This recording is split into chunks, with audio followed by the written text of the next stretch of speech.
Today on So Crazy About Crafting, I'm going to show you guys how to make this bag. Okay, so on the dimensions of this bag or purse, you need to cut 4 of these, 2 for the outside, 2 for the inside.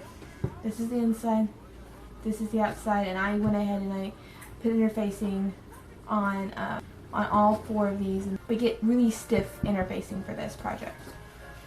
This is 17 by 13, the longest side 17, which is going to be the width of the bag, and the height of the bag is going to be 13. I got these, I can't remember, I got them from Joann's, and I can't remember if it's vinyl or faux leather. I want to say it's vinyl, but it's got that leathery look to it, but it's very plasticky feeling. So I'm going to say this is vinyl. I want to say it's TFF or TTF, and I can't remember exactly, and I should have took a picture of it so I remembered, and I couldn't find it online. Anyway, so the sizes for these, I cut out 2 because this is going to be the bottom and the side of the bag, so it gives it that little bit of extra durability on there. And these are 17, which is the same width as the bag, what you need, by 17 by 4. Both of these are. So that's 17 by 4, and that's 17 by 4. Alright, I started this off camera before I realized, oh man, I'm going to record this because this is pretty cool, what I like. And if you saw my Joann's haul, this is the material I got, and this is not initially what I wanted to do with it, but that's okay. I really like this idea. So what you're going to do is you're going to take your pocket pieces and you're going to pin them right sides up, which is right side to wrong side. Sorry, I'm just letting you know that this part right here is wrong. It's right sides to right sides, not wrong sides to right sides, and I just want to let you know. I'll correct it later in the video, but I just wanted to tell you the correct thing if you're sewing along with me. So, sorry. Side, and these 2 pocket pieces, which this one here, you can tell, it's hard to see, I know, is going to be my foam pocket. And the sizes for these foam pockets are, this one is, for the foam pocket, see, just that size. It is 8 inches by 6.5 inches. And this other little pocket that I put is just going to be for lip gloss and stuff like that, like pins and whatnot, you know, just random things. This one is 5 by 6.5 as well. And what you do is you need all your interfacing, and you need to already, if you have that, if it's the iron-on, stick-to kind, go ahead and get that done, and then trim down to size. And so this, and then pin it down in place. And if you don't have to do this part, this is just because I want pockets. And so that's what I'm going to do. And I'm just going to put an extra few pins in here because I really don't want this to move and gather on me while I'm sewing, so which I've had done before. Okay, so once you do that, you're going to take it to your machine and you're going to sew like a rectangle, a long rectangle, however wide you want it. Mine's going to be about 1 inch wide, and I'll probably draw it on here. So I'm just going to take it and sew from here to here. And I'm going to leave this open. This is all going to be open. Then you're going to turn it inside, which we'll see in a minute. So I wanted to show that I went ahead and I did draw out my lines. You can barely see it here. I already finished this pocket. And I'm going to show you how I did it with this one. To line it up, I'm just using a regular straight stitch. On mine, it's number 1. A number 1 here. And I'm just sewing, and I'll just show you as I go.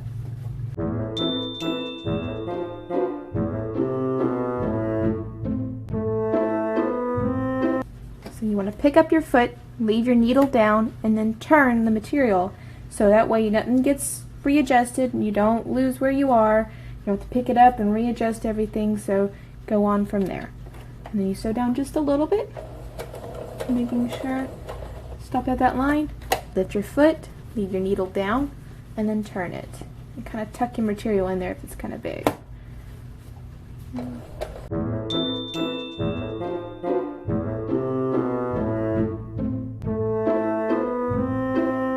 Now this is going to be very hard to see, I know, but I'm going to show you as best as I can. So what you want to do first is take out all your pins, put them in your pin cushion so you don't drop them and get them shoved into somebody's foot. That hurts. So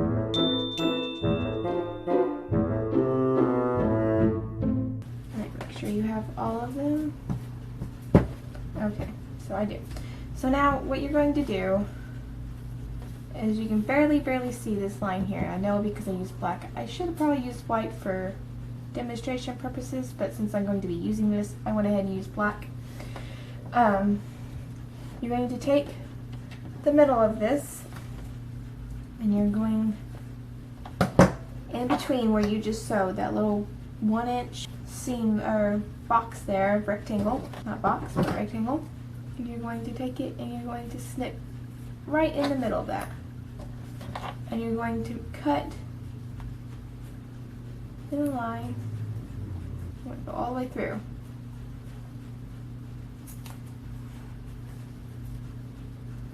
Okay. But you don't want to go all the way to the end. What you're going to be doing is making a little triangle down the end so it folds in nicely.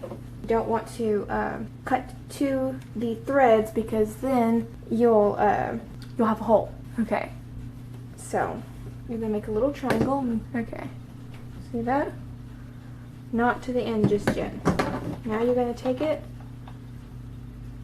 go to the corner, but not all the way, just a little, and clip, and clip. See a little triangle in there? That's what you want. Now do that to the other end. Alright, now do that to the other pocket.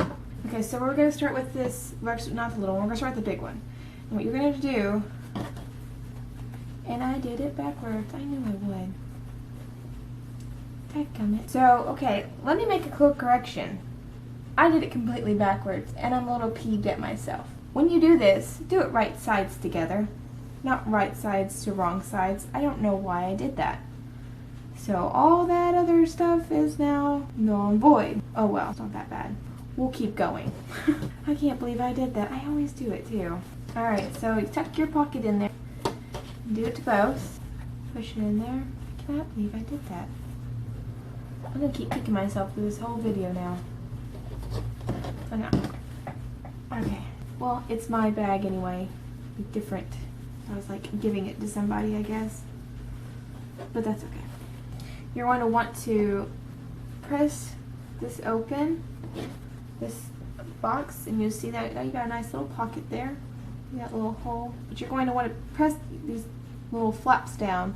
That's where you cut it, and that's the inner facing, trying to pop back up to its original shape. So you're going to want to take it to the iron and press it down, and then you're going to want to top stitch it and make sure you don't have any wrinkles, creases, anything. So when you go to sew the back side of your pocket right side down, gotta do that, make sure, because you're going to want to see that right side through there. So that part I know. I cannot believe I did this. Anyway, so you're going to want to have that all the room you can to be able to connect all these corners and stuff, and not, you know, like this would be extremely hard to sew unless you tugged and pulled and ironed it down and got it like it was supposed to be. So I'm going to iron this real quick because my iron board's way over there, and we'll insert the back side of the pockets so you can see the pretty side, not the wrong side, which, I mean, it's not that bad. At least you can tell now where the pocket is, but it's okay. It's my bag. Don't do this if you're making one of these. I'm telling you that right now. I just took it and ironed it, and now you can see how it's got the little pocket hole in there now. And you can kind of see the little material sticking up. Now we're going to take it and top stitch it so it stays down, and so when you have your pocket, it's not sitting there constantly flipping up on you, which, since you're using the interface, it most likely will stay down, but you still don't want to take that chance, and it just looks much nicer when you take it and you top stitch it. So that's what I'm going to do now. I'm going to take it and I'm going to pin all this down so it stays up and out of my way, so I don't have a chance of it getting wrinkled.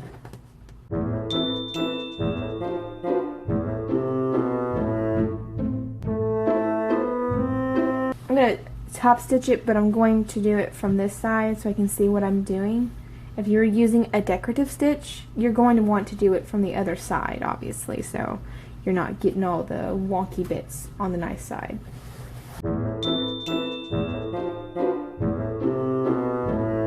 What let me just stop right here. But when you pull, don't pull like this. Don't pull like that so it's like that. You want a nice clean edge. You don't want that side on that side, so when you're sewing, otherwise you'll top stitch that down and then that just won't look good. So don't do that. Just pull as tight as you can without pulling the front through. Alright, so now we're going to do like I said, and we're going to right here, still using the number 1, which is just a straight stitch, and it's right down the middle. It's just easier for me just to line everything up, because even on my foot here it has the little notches where that stitch is going to be going. And get as close to the edge as you can, but don't like take it off the edge and sew down here and then go back up here and then sew down here, because it's just going to look messy. Just go as straight as you can, to closest to the edge as you can without going over. Also, you're going to want to go slow because it's hard to see, for one thing. Unless you're using a bright color with a different color thread, it will be easier to see, but go slow so you can control your machine a lot better.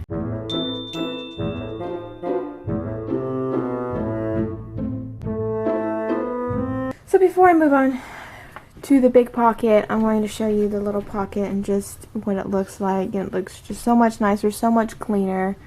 You can see that, how much nicer that is than just the little thing sticking up in there. Now, it's going to have that side on there because I messed up, which is hard to tell on the camera, but this is the wrong side. It's a lot lighter in color. It's cool looking, I think, but at the same time I'm saying that just because I'm mad that I messed up and I'm trying to make myself feel better about it. I mean, there's little spots in there where I did mess up just a tad because I got too close, but I mean, this is just puckering from the pulling of it, but other than that, it looks great. So I'm going to move on to my big pocket, and first I'm going to take out all these pins, and then I'm going to move out to the big pocket. Before I move on, be very careful not to get caught on your pins. This is the second time that's happened. And when you cut your thread, you want to cut as close to the material as you can. Since you backstitch, you don't have to really worry about it coming undone. I backstitch 2 or 3 times, so there.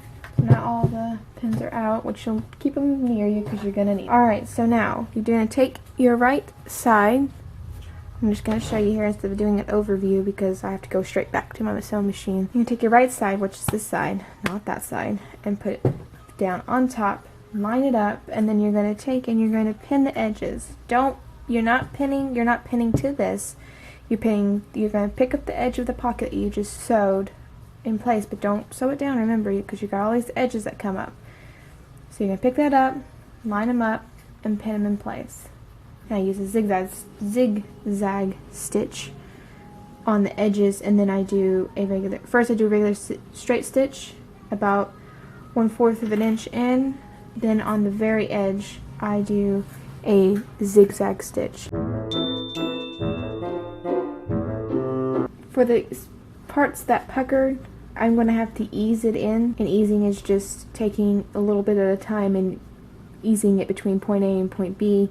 And that's what I'm trying to do here, because this is puckered and this is longer than this side now because that right there puckered. So just trying to get it all lined up as best as I can. It's probably going to be a little uneven, but it's okay because it's, like I said, it's going to be on the inside of the bag.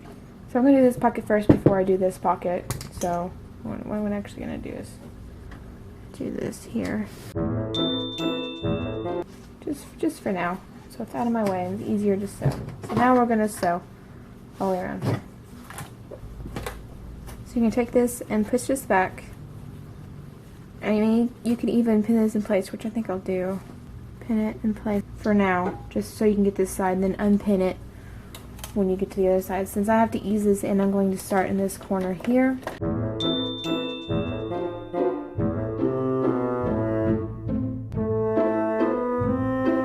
Okay, so when you get to the corner, just take out these pins that you did it to tuck it back. Lift your foot and turn it. Simple, simple. But you want to get all this up out of the way. So that like that, and then that like that. You have a lot more room to work with since this is the bigger part of the pocket.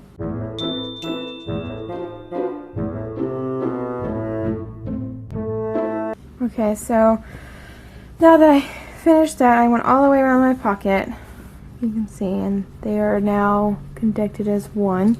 I'm going to take the zigzag stitch. So there's two. I'm going to take this zigzag stitch here.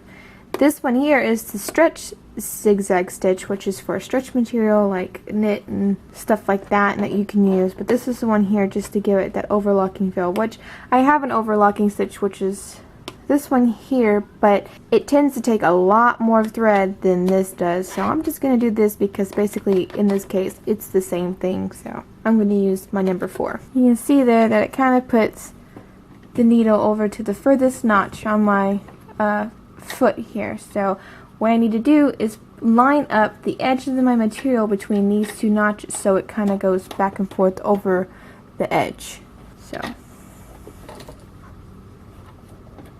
put my edge right there.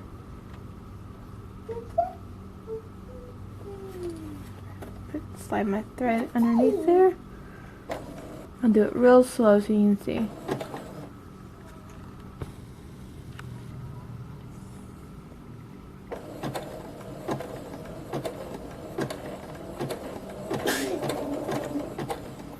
And see, went off and on my material. Okay, so now that we're done with the pockets, I went off camera and finished this pocket here, and then I also added some batting to this side of the pocket. And I did that so when my screen is facing this way, facing, well, in this case up, put it against the batting and it will help protect that. So that way nothing in my purse or getting slammed around is just not going to hit on my screen. I just want that little bit of extra protection.